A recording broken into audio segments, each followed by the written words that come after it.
ಒಂದು ಸಂದರ್ಭ ಹೇಗಾಯ್ತು ಅಂತಂದ್ರೆ ಹನೀಫ್ ಅವರೇ, ನನ್ನ ಹತ್ರ ಒಂದು ಫಿಯೇಟ್ ಕಾರ್ ಇತ್ತು.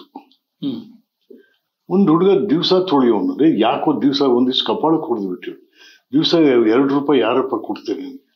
ಆ ಹುಡುಗ ಅಳ್ತಾ, ಒಂದ್ಸಲ ತೊಳೆದ್ರೆ ₹2 ಕೊಡ್ಬೇಕಾಗಿತ್ತು. ಆ ಹುಡುಗ ಅಳ್ತಾ ನಿಂತ್ಬಿಟ್ಟ. ಸರ್, ನಮ್ ತಂದೆನೂ MLA ಆಗಿದ್ರು ಸರ್. ಅಯ್ಯಪ್ಪ, ಯಾರು?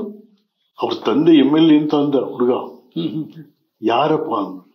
ಸರ್, ಮಧುಗಿರಿಯಿಂದ ಬರ್ತಾ ಇದ್ರು ರೆಡ್ಡಿ ಅಂತ ಅಂದ್ಬಿಟ್ಟು, ನಾನು ಈ ಕಾರ್ ತೊಳಿತೀನಿ ಸರ್, ಸುದರ್ಶನ್ ಗೆಸ್ಟ್ ಹೌಸ್ ಹತ್ರ ನಮ್ಮ ಅಣ್ಣ ಕಾರ್ ತೊಳಿತಾನೆ ಸರ್, ನಮ್ಮ ತಂದೆ ಸತ್ತೋಗ್ಬಿಟ್ರು ಸರ್, 2 ಸಾರಿ MLA ಆಗಿದ್ರು ಸರ್, ಹೀಗೆ ಕುಡಿದು ಮಾಡಿ ಸತ್ತೋಗ್ಬಿಟ್ರು ಸರ್ ಅಂತ.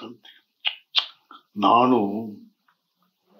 ತುಂಬಾ ನನಗೆ ಆ ಹುಡುಗನ್ ಕರ್ಕೊಂಡು ನನ್ನ ಕಾರಲ್ಲಿ ಕೂರಿಸ್ಕೊಂಡು ಸೀದಾ ದೇವರಾಜರ ಸುತ್ರಿ ಕರ್ಕೊಂಡು ಹೋದೆ. ಸರಿ, ರೆಡ್ಡಿ ಅಂತ ಹೇಳಿ ಇವ್ರ ತಂದೆ ಹಿಂದೆ MLA ಆಗಿದ್ರು ಅಂತ 2 ಬಾರಿ. ಈ ಮಕ್ಕಳಲ್ಲಿ ಕಾರ್ ತೊಳಿತಾ ಇದ್ದಾರೆ ಸರ್. ನಮ್ಮ LHL ಶಾಸಕರ ಭವನದಲ್ಲಿ ರೂಮ್ ಬಾಯ್ ಕೆಲಸ ಆದ್ರೂ ಕೊಡಿಸಿ ಸರ್. ಹೌದು ವಿಶ್ವನಾಥ್, ರೆಡ್ಡಿ ಅಂತ ಒಬ್ರು ಇದ್ರು ಪಾಪ, ಅವನು ಏನೇನೋ ಹ್ಯಾಬಿಟ್ಸ್ಗಳು ಸರಿಯಾಗಿಲ್ಲ, ಏನೋ ಆಯ್ತು ಬಿಡಿ, ಈ ಮಕ್ಕಳಿಗೆ ನಾನು ಸಹಾಯ ಮಾಡ್ತೀನಿ ಅಂತ ಇಬ್ಬರಿಗೂ ಶಾಸಕರ ಭವನದಲ್ಲಿ ಕೆಲಸ ಕೊಟ್ಟರು.